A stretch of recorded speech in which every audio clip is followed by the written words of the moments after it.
आशा करता हूं आप लोग बहुत अच्छे होंगे। मेरा नाम है सुनील बिश्नोई और आज हम लोग 14 दिसंबर 2022 के नेशनल और इंटरनेशनल करंट अफेयर इस वीडियो में जानने वाले हैं। अगर आपने अभी तक स्टार IQ चैनल को सब्सक्राइब नहीं किया है तो कर लीजिएगा और वीडियो को देखने के साथ साथ वीडियो को लाइक और शेयर जरूर किया करें। स्टार IQ टेलीग्राम चैनल को भी ज्वाइन कर लेना। आज मैं आप लोगों को बीते हुए दिनों की सभी PDFs अपडेट कर दूंगा इसी टेलीग्राम चैनल स्टार IQ पे। कल आपसे एक सवाल किया था, उसका सही जवाब क्या होगा कि हाल ही में कौन सा देश पूरी तरह से अंतरिक्ष स्टेशन वाला पहला देश बना है। तो इस सवाल का सही जो आंसर था वो चाइना था, जिसका नाम भी आपको मैंने बताया था, जिसका नाम है तियांगोंग। वेरी इंपॉर्टेंट है, ज़रूर याद रखना। चीनी अंतरिक्ष स्टेशन 15 साल तक कक्षा में रह सकेगा, जिसमें हर साल 6 महीने के संचालन दल से जो है ना कार्गो मिशन भेजे जाने की एक योजना है। तो तियांगोंग जरूर याद रखना, भविष्य में आपके बहुत सारे पेपर में पूछा जा सकता है। चाइना की ऑफिशियल करेंसी रिनमिनबे है और इसका पार्ट युआन है, ये भी याद रखना। आज का पहला क्वेश्चन है कि कोलकाता फिल्म महोत्सव दिसंबर 2022 कब से शुरू हो रहा है। तो कोलकाता फिल्म फेस्टिवल स्टार्ट हो रहा है दिसंबर के अंदर आने वाले 15 तारीख से, यानी कि कल से ही इसे स्टार्ट किया जा रहा है। 15 सितंबर यानी कि 15 दिसंबर सॉरी, जिसका ए ऑप्शन जो है वो बिल्कुल ठीक रहेगा। 8 दिन तक चलेगा ये। 42 देशों की 52 लघु और डॉक्यूमेंट्री सहित तकरीबन 183 फिल्में जो है ना इसमें दिखाई जाएगी। इस समारोह के अंदर बॉलीवुड के दिग्गज जो अभिनेता है, जैसे कि बिग बी हुए, जो CV आनंद साहब हुए, मुख्यमंत्री ममता बनर्जी है, शाहरुख खान है, ये सभी इसमें शामिल होने वाले हैं। ये इसका ध्यान देना 28th एडिशन है। 15 दिसंबर को स्टार्ट होगा, 22 दिसंबर तक चलने वाला है। 8 दिन तक चलेगा ये। 42 देशों की 52 लघु और डॉक्यूमेंट्री सहित तकरीबन 183 फिल्में इसमें शामिल होंगी। उद्घाटन समारोह कहाँ पे होगा इसका? नेताजी इंडोर स्टेडियम के अंदर इसका उद्घाटन समारोह होगा। खेल से जुड़ी 7 फिल्में इसमें दिखाई जाएंगी। इसके तहत फिल्म चक दे इंडिया, महेंद्र सिंह धोनी, मैरी कॉम सहित अन्य फिल्में भी दिखाई जाएंगी। और इसके अलावा जो 27वां संस्करण था, मतलब इससे पहले वाला था, वो 25 अप्रैल से 1 मई के दौरान हुआ था। इसमें 40 देशों की 163 फिल्में जो है ना वो दिखाई गई थी। नेक्स्ट क्वेश्चन हमारा है कि हाल ही में किस राज्य ने स्वदेशी बद्री गाय के लिए आनुवांशिक विकास के लिए एक योजना बनाई है। बद्री गाय के आनुवांशिक विकास के लिए जो है ना एक योजना बनाई है, जिसको आप जेनेटिक डेवलपमेंट बोलते हैं, और ये बनाई है उत्तराखंड ने। ऑप्शन नंबर ए इस सवाल का ठीक है। सुपर इंपॉर्टेंट क्वेश्चन है, जरूर याद रख लेना आप लोग। हिमालय की औषधीय जड़ी बूटियों पर चरने वाली देसी गाय जिसका नाम है बद्री, मतलब ये बद्री किस नस्ल कह सकते हो आप? जैसे किसी राज्य की मान लेते हैं साहिवाल नस्ल है, या किसी राज्य की मतलब आप लोग अमेरिकन नस्ल को जानते हो, राठी जानते हो, ठीक है ना, जर्सी आप लोग जानते हो, आप लोग ऐसे ही बद्री गाय को जानिएगा। तो बद्री गाय की उत्पादकता बढ़ाने के लिए उत्तराखंड ने इसकी आनुवांशिक विकास, ये क्या होता है सर? जेनेटिक विकास क्या होता है? मतलब यही नस्ल ओरिजिनल जो है ना बनी रहे, ये जो ब्रीड है वो खत्म ना हो, इसके ही जेनेटिक डेवलपमेंट के लिए एक योजना बना रहा है। इस राज्य के पशुपालन विभाग ने छोटे बद्री मवेशियों के स्टॉक में सुधार के लिए सेक्स शॉर्टेड वीर्य टेक्निक का भी उपयोग का प्रस्ताव दिया है। होपफुली आप लोग इस वर्ड से ही समझ गए होंगे कि किस तरीके से जेनेटिक विकास होने वाला है। जैसे सीमेन या सेक्स सॉर्टेड वीर्य जो होते हैं ना, इनका अगर अच्छे टेक्निक का यूज़ किया जाए तो ब्रीड है ना वो ख़राब नहीं होती है। इसके लिए बहुत सारे स्टेट ऑलरेडी काम कर रहे हैं, ठीक है। नेक्स्ट जो बात करूं मैं आपको वो बता सकता हूं कि बद्री गाय की जो बहुत इंपॉर्टेंट बात है वो उत्तराखंड की एक देसी गाय की प्रजाति है। देसी जड़ी बूटी और झाड़ियों से चरती है, इसलिए इसके दूध की जो औषधीय तत्व है वो बहुत है। नो डाउट आप लोग अपने आप से ही समझ सकते होंगे कि जैसा खाओगे तो वैसा तो आप लोगों को दूध मिलने ही वाला है, जैसा खिलाओगे वैसा तो दूध मिलेगा ही, खैर ठीक है। मवेशी पहाड़ी इलाकों और उत्तराखंड की जलवायु परिस्थितियों के अनुकूल भी है, और उत्तराखंड के अल्मोड़ा और पौड़ी गढ़वाल जिलों के क्षेत्र में ये बहुत ज़्यादा पाई जाने वाली गाय की नस्ल है। रोग प्रतिरोधक क्षमता इस नस्ल की एक बहुत महत्वपूर्ण विशेषता है, क्योंकि इसे शायद ही कभी कोई बीमारी होती हो अगर कोई ये दूध रेगुलर कोई पीता हो तो। बद्री गाय के दूध में लगभग 90% से भी ज़्यादा कहिए A2 बीटा कैसिन प्रोटीन होता है। गाय का दूध पीला होता है, याद रखिएगा आप लोग, हल्का सा पीला। अच्छा देखो, दूध सफ़ेद होता है वो कैसिन के कारण होता है, लेकिन जो पीलापन है वो कैरोटीन के कारण दिखाई देता है आपका। और इसमें बीटा कैसिन प्रोटीन पाया जाता है। जो ये बीटा कैसिन प्रोटीन होता है ना, वो आपको मैं बता देता हूँ। A2 बीटा कैसिन प्रोटीन जो होता है ना, वो आपका एक टाइप से आपकी बॉडी के अंदर जो लिम्फोसाइट्स होती है, या यूँ कहिएगा WBC के अंदर जो बेसोफिल्स, न्यूट्रोफिल्स, ईसाइनोफिल्स और लिम्फोसाइट और मोनोसाइट जो होती है, उनमें लिम्फोसाइट, बेसोफिल्स, न्यूट्रोफिल्स, इन सभी को स्ट्रांग करता है। तो यूँ कहिएगा इम्यूनिटी जो है ना, वो बहुत स्ट्रांग हो जाती है। इसलिए ये लाइन लिखी गई है कि शायद ही कभी कोई बीमारी होती हो। फॉर एग्जाम्पल बहुत जर्नली जो कैजुअल हमें बीमारी होती है, फॉर एग्जाम्पल जैसे एकदम से हमने ठंडा पानी पी लिया या बिना स्वेटर पहने हम लोग घर से बाहर निकल गए, तो इन बिटवीन जो हमें एकदम इम्यूनिटी हमारी डिस्टर्ब होती है ना, वो हमारी बेसोफिल्स, न्यूट्रोफिल्स के कारण अमूमन होने को हमें देखने को मिलती है हमारी बॉडी में। तो अगर ये दूध रेगुलर पीते हैं तो ये बहुत ज़्यादा लेवल है, आपको मैं बता रहा हूँ, सिंपली समझ लीजिएगा कि 90% से ज़्यादा A2 बीटा कैसिन होना एक बहुत बड़ी बात होती है। के अलावा इसके गाय के घी में ब्यूटेरिक एसिड पाया जाता है। ये तो बहुत ही इंटरेस्टिंग है। अगर ब्यूटेरिक एसिड आप लोग यूँ कहिएगा अगर रेगुलरली लेते हैं किसी न किसी तरीके से, दूध वगैरह में तो होता है ये नो डाउट, तो हमारा जो एलिमेंट्री कैनाल है ना, उसके लिए ये बहुत इंपॉर्टेंट होता है, बड़ा ही सॉलिड बन जाता है, समझिएगा। और ब्यूटेरिक एसिड आंत में टी सेल उत्पादन को भी बढ़ा के, टी सेल अगर बढ़ जाए तो यूँ समझिएगा जैसे आपने सुना होगा कि एड्स का जो HIV वायरस है ना, वो अटैक ही टी सेल पे करता है। तो इम्यूनिटी तो भाई सुपर हो जाने वाली है इससे। एलर्जी किसी भी टाइप की बॉडी में नहीं होने वाली है। तो ओवरऑल आप समझ गए होंगे कितनी वैल्यूबल ये गाय है। इसका एक फ़ोटो भी मैंने खैर आप लोगों के लिए रखा है, ठीक है ना। ये दिखने में तो खैर सिंपल है। ये भाई साहब बछड़ा बछड़ी जो भी है, ये बड़ा क्यूट सा लगा है मुझे, ठीक है ना। खैर चलिए आगे की बात अगर हम करें तो उत्तराखंड की बात करते हैं। उत्तराखंड की राजधानी क्या है? उत्तराखंड की राजधानी जो है 2 है। एक राजधानी तो आप लोगों को याद रहनी चाहिए हरिद्वार, वैसे तो सॉरी देहरादून तो याद है ही है, और एक आप लोगों को गैरसैंण याद रखनी है जो पहाड़ी राजधानी है। उत्तराखंड के CM का नाम तीरथ सिंह रावत है। पहाड़ियों की रानी जो है ना, वो मंसूरी ज़रूर याद रख लेना आप लोग, उत्तराखंड के अंदर है। अच्छा 1936 के अंदर लेके जाऊं अगर मैं, तो 1936 के अंदर यहाँ पे मैकुलम हैली के नाम से एक भारत का सबसे पहला नेशनल पार्क बना था, और ये बहुत इंपॉर्टेंट है, भारत का पहला फर्स्ट नेशनल पार्क।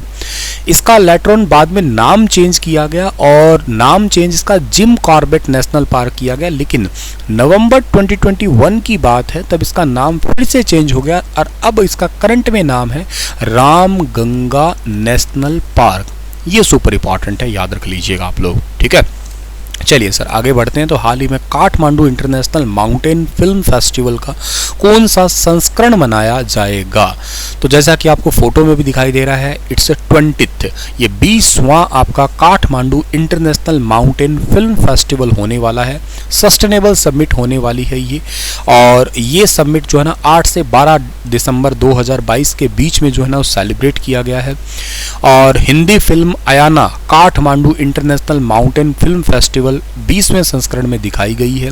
ये सिद्धांत सरिन के द्वारा जो है निर्देशित मूवी है, और इनके द्वारा ही बनाई गई है।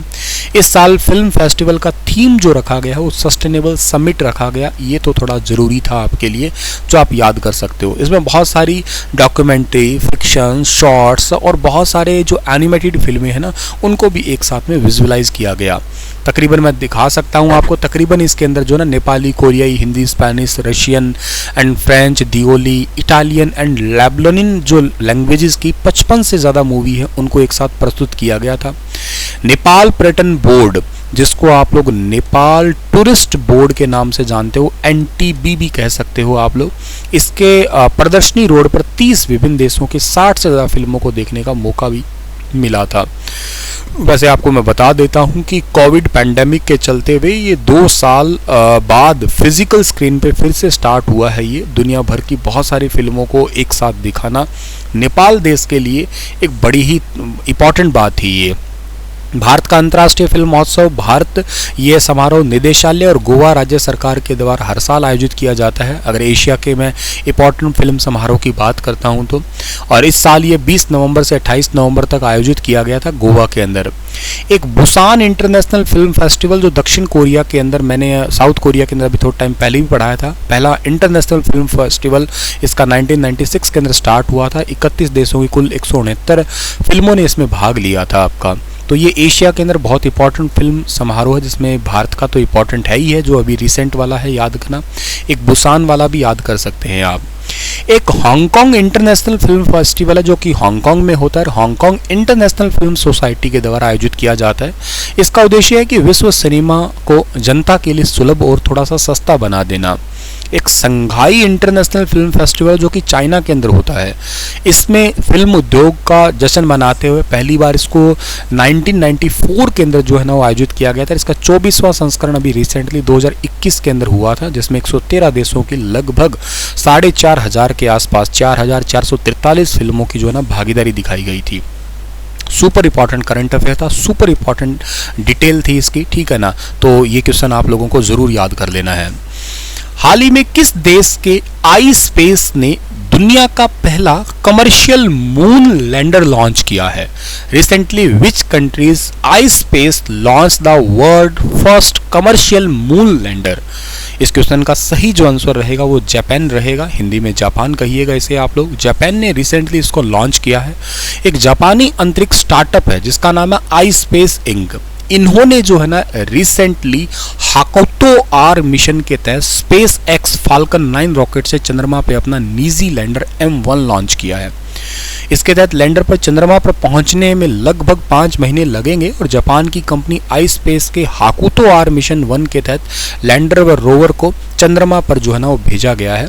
M1 लैंडर में जापान की जाक्सा और अंतरिक्ष एजेंसी से 2 रोबोटिक रोवर 2 पहिए वाले नारंगी के आकार में उपकरण में UAE के द्वारा दुबई में शाही परिवार के राशिद के नाम पे एक 4 पहिया रोवर जो है ना वो तैनात करने वाले हैं ये, और एक सफल चंद्र मिशन होने वाला है अरब दुनिया का देखा जाए तो। इसकी विशेषता देखी जाए तो 1.6 मिलियन किलोमीटर तक जो है ना ये यात्रा कर सकता है न्यूनतम ईंधन का उपयोग करके, ठीक है। जल भंडार की खोज करेगा, इसका उद्देश्य ये है। जापान ने नासा के साथ में 2025 तक चंद्रमा पर पेलोड भेजने के लिए एक MOU भी किया है। 2040 तक स्थायी रूप से कर्मचारियों के चंद्र कॉलोनी बनाने का इसमें जो है एक टारगेट भी रखा गया है, ठीक है ना। हाल ही में किसे ICC player of the month award दिया गया है? Who has recently been given the ICC player of the month award? तो ये दिया गया है जोस बटलर को, सिद्रा अमीन को। बोथ A एंड B इस क्वेश्चन का सही जो आंसर रहेगा, जो आपको फोटो में दिखाई दे रहे हैं। अच्छा, ये पुरुषों के इंग्लैंड के कैप्टन है जोस बटलर, और महिलाओं की पाकिस्तान की जो है ना पाकिस्तानी टीम की हिस्सा है सिद्रा अमीन। इनको प्लेयर ऑफ द मंथ दिया गया है award. Super important current affair है, याद रखना। बटलर ने अपने साथी खिलाड़ी आदिल राशिद और पाकिस्तान के शाहिद अफरीदी को पीछे छोड़ते हुए ये अपना अवार्ड नाम किया है। जोस बटलर की बात करता हूं तो बटलर की कप्तानी में ही इंग्लैंड ने फाइनल में पाकिस्तान को हराया था और ये खिताब जीता था अभी हाल ही में T20 वर्ल्ड कप। अगर देखो तो आप लोग नवंबर के अंदर बटलर ने 4 T20 मैच में 2 बार अर्ज तक ये पारी भी खेली थी। सिद्रा अमीन वनडे सीरीज में 277 रन बनाए हैं, 151 गेंदों में नाबाद 176 रन बनाए। मुनीबा अली के साथ पहले क्रिकेट के लिए रिकॉर्ड 221 रन की साझेदारी की है। महिला वनडे जो आपके अगर बात करता हूं बल्लेबाजी रैंकिंग की बात करते हैं तो उसमें 22वें स्थान पे पहुंच गई और ICC रैंक में जो है ना ये आपकी पाकिस्तान की सर्वोच्च खिलाड़ी बनने का खिताब हासिल किया है। पिछले महीने की ICC पुरुष खिलाड़ियों की बात करता हूं तो जनवरी 2022 के अंदर जो है ना किगिन पीटरसन थे, फरवरी के अंदर श्रेयस अय्यर, मार्च में बाबर आजम, बहुत इंपॉर्टेंट है ये। 2022 अप्रैल में केशव महाराज अफ्रीका से, और मई 2022 में एंजलो, और जून में जॉनी, जुलाई में प्रभात, अगस्त में सिकंदर, सितंबर में मोहम्मद रिजवान, ये भी इंपॉर्टेंट है।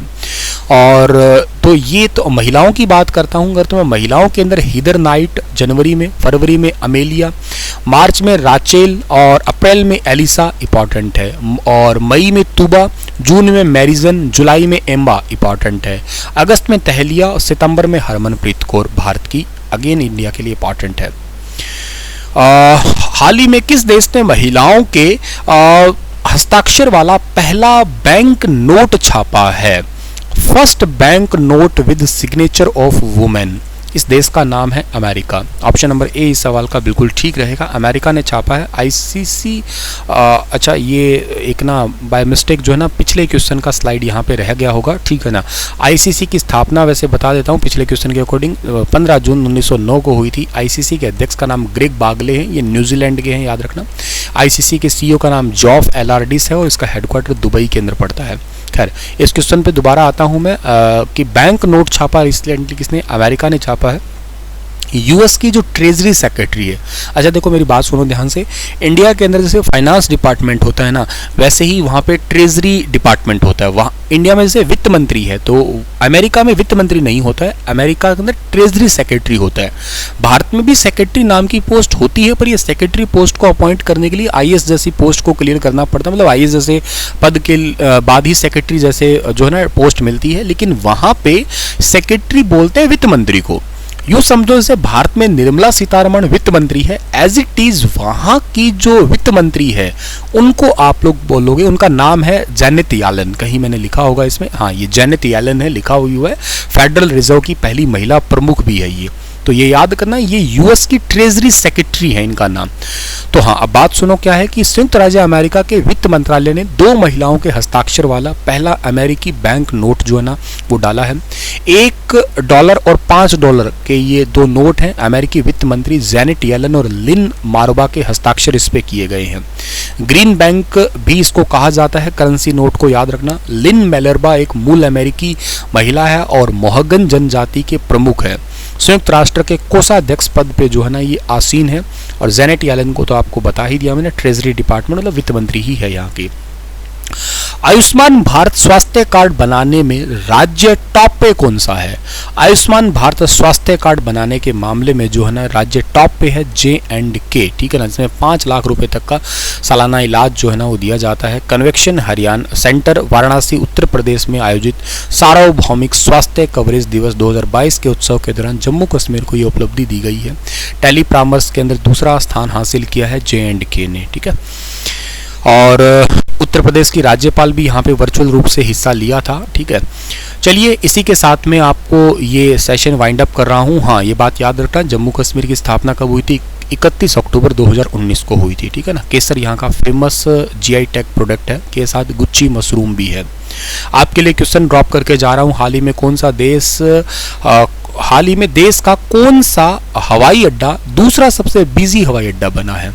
तो आप मुझे पहला भी बताइए, दूसरा भी बताइए, दुनिया का भी बताइएगा, सीक्वेंस से बताइएगा आप लोग, और जितना डिटेल आपको पता है उतना बताइए ज़रूर। इस सेशन को लाइक करिएगा, शेयर करिएगा, और के साथ साथ जो है ना चैनल पे अगर नए हो तो सब्सक्राइब भी करिएगा। डेली सुबह 6 बजे और 5 बजे हरियाणा करंट अफेयर से जुड़ने के लिए इस चैनल को आप लोग अपने पास संजोए ज़रूर रखिएगा। Thank you so much, stay happy, stay healthy and stay connected with star IQ।